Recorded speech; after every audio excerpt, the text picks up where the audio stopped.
தமிழ் வாழும் அன்பு நெஞ்சங்களே, வாழ்க, மனம்போல் வாழ்க என்று எமது வணக்கத்தை தெரிவித்து இன்றைய பதிவில் மிதுன ராசி பலன்களை ஆராய்வோம். சிந்தனை சிதறல்களும் கலை ஆர்வமும் கொண்ட மிதுன ராசி அன்பர்களே, சனி மாற்றம் உங்களுக்கு என்ன செய்யக்கூடும் என்று ஆராய்வோமா? சகலர்க்கும் நீதிமானாக விளங்கக்கூடிய சனி பகவான் 2026ஆம் ஆண்டு மார்ச் மாதம் 6ஆம் தேதி உங்கள் ராசிக்கு 10ஆம் இடமான மீன ராசிக்கு செல்கிறார். அங்கு 2.5 வருடம் தன் கடமையை செய்வார். ஏறக்குறைய 2028ஆம் ஆண்டு இறுதி வரை கடந்த 3 ஆண்டுகளாக 9ஆம் இடத்தவராகவும் 9ஆம் இடத்தில் இருந்தும் சிறப்பான பலன்களை தரவில்லை என்றே கூறுவேன். 10ஆம் இடம் என்பது கர்ம பீடமாகவும் செயல் திறன்களை கற்கும் அனுபவ ஸ்தானமாகவும் விளங்கும் இடம். இங்கு சனியார் பிரவேசம் மிதுன ராசியர்க்கு எப்படி இருக்கும் என்றால், சனியார் நிலையையும் சேர்த்து ஆராய வேண்டும். மிதுன லக்கினம் மிதுன ராசிக்கு சனி 8ஆம் 9ஆம் அதிபதியாகி பாவ அந்தஸ்தும் சுப அந்தஸ்தும் சேர்ந்த பலன்களே தர கடமைப்பட்டவர். சனி என்பவர் ஒரு மந்த கிரகம். அவர் தொழில் பீடத்தை நிர்வகிக்கும் போது தொழிலையும் மந்தப்படுத்துவார், மாற்றம் ஏற்படுத்துவார். தொழில் நிலைகளில் பிரச்சனைகளை உண்டு பண்ணலாம். அதனால் இவர்கள் வேலையை விட்டு விலகி செல்லவும் கூடும். தொழில் நிமித்தம் இடமாற்றம் பெறவும் கூடும். தொழில் பதவிகளில் மாற்றம் உண்டாகவும் வேலை பளுவை அதிகரித்து வருமானம் குறைவுபடவும் வாய்ப்புகள் அமையலாம். இத்தகைய சனியார் 3ஆம் பார்வை 12ஆம் இடம் மீது விழுவதால் செலவுகள் விரயங்கள் அதிகரிக்கலாம். பணப்பற்றாக்குறையால் கடன்படும் சூழ்நிலையும், ஏற்கனவே கடன்பட்டிருந்தால் அதை அடைக்க முடியாத சூழ்நிலையும் அமையலாம். யாருக்காவது கடன் கொடுத்திருந்தால் அதை திரும்ப வாங்க முடியாத சங்கடங்களும் காட்டலாம். யாருக்காவது கொடுக்கல் வாங்கல் கணக்குகளில் பிணை கையெழுத்து போட்டிருந்தால் அதனாலும் சிக்கல்கள் வரலாம். அடுத்து, தொழில் முடங்கும் அபாயமும் உண்டு. சொந்த தொழில் செய்வோர் பாதிக்கப்படலாம். நஷ்ட பலன் காண சூழ்நிலைகள் அமையலாம். பங்கு தொழில் செய்வோர் பிணக்குகள் ஏற்பட்டு பங்குகள் பிரிக்கப்படவோ ஏமாற்றப்படவோ வாய்ப்புகள் அமையலாம். அவதானம் தேவை.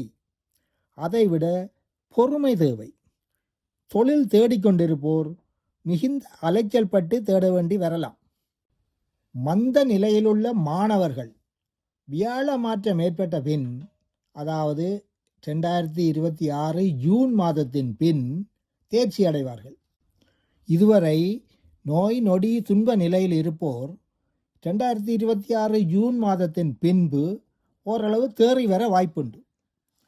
மிதுன ராசிக்காரர் வீடு மாறவோ, தொழில் நிமித்தம் வேறு தேசம் போகவோ, வேறு நாடுகளுக்கு செல்வதற்கான முயற்சிகள் எடுக்கவோ கூடிய காலமாகும்.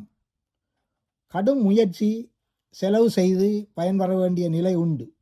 எனவே பணம் முதலீடு செய்யும் விடயத்தில் கவனம் தேவை. அடுத்து, சனியார் பார்வை 4ஆம் 7ஆம் இடங்களையும் பார்வை செய்வதால் தாயாருடன் கருத்து வேறுபாடு, வாக்குவாதம், உடல் ஆரோக்கிய பாதிப்பு ஏற்படலாம். தாயார் வழி அதிக செலவுகளையும் ஏற்படுத்தலாம். இடமாற்றம் ஏற்படவும் இடமுண்டு. அடுத்து, அவ்வாறே 7ஆம் இடமான தனுசு ராசியையும் சனியார் 10ஆம் பார்வையாக பார்க்கிறார். இது திருமணமானவர்களுக்கு குடும்பத்தில் குழப்பம், கருத்து வேறுபாடு, இடைவெளி, பிரிவு அல்லது உடல் ஆரோக்கிய குறைவுபட மருத்துவ செலவுகளையும் அதிகரிக்க சங்கட பலன்கள் காட்டக்கூடும். அடுத்து, மிதுன ராசிக்கு தற்போது குரு ஜென்ம குருவாகவும் செயல்படுவதால் வம்பு, வழக்கு, சண்டை, போலீஸ் பிரச்சனை, சிறை செல்ல வேண்டிய அச்சம், மறைவிடத்தில் அல்லது இருப்பிடத்தை விட்டு மாறி இருக்க வேண்டிய சூழ்நிலை போன்ற சங்கடங்கள் கடந்து போகவும் கூடும். அவதானம், பொறுமை மிகவும் அவசியமான காலம். இத்தகைய ஜென்ம வியாழன் 2026 ஜூன் மாதத்தின் மேல் 2ஆம் இடமாக மாற்றம் அமையும். கடகராசியில் குரு பிரவேசித்ததும் திருப்தியான மனநிலை ஏற்படும்.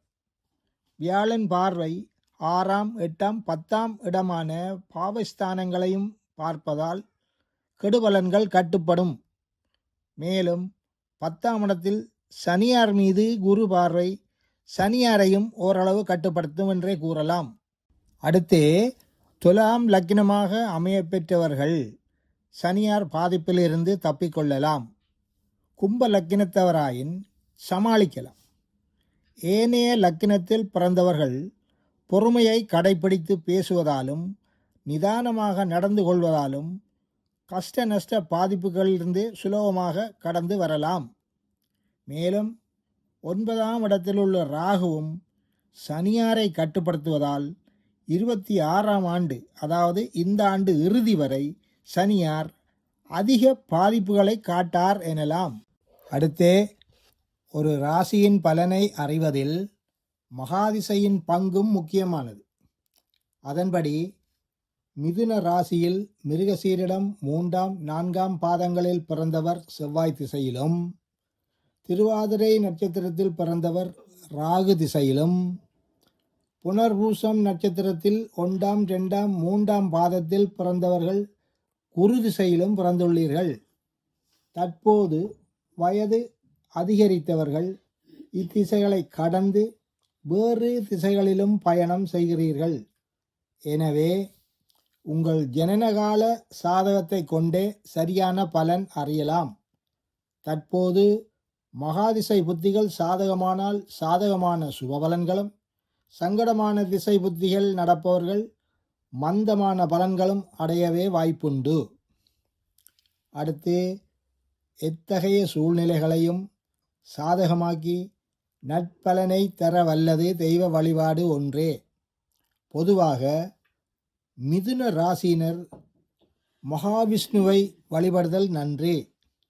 மிருகசீரிடம் நட்சத்திரக்காரர்கள் முருகனையும், ராகு திசையில் உள்ளவர்கள் விநாயகர் மற்றும் துர்க்கை அம்மனையும், வியாழ திசையில் உள்ளவர்கள் தட்சணாமூர்த்தி மற்றும் சிவனையும், சனி திசையில் உள்ளவர்கள் விநாயகர் மற்றும் சிவனையும் ஆஞ்சநேயரையும் வழிபாடு செய்தல் நன்று.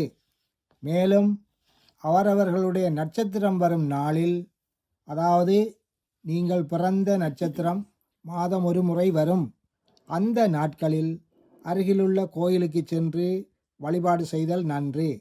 முடியாதவர்கள் வசதியான நாளில் கோயிலுக்கு சென்று வழிபடலாம். மேலும் தான தர்மங்கள் செய்வதும் நன்று.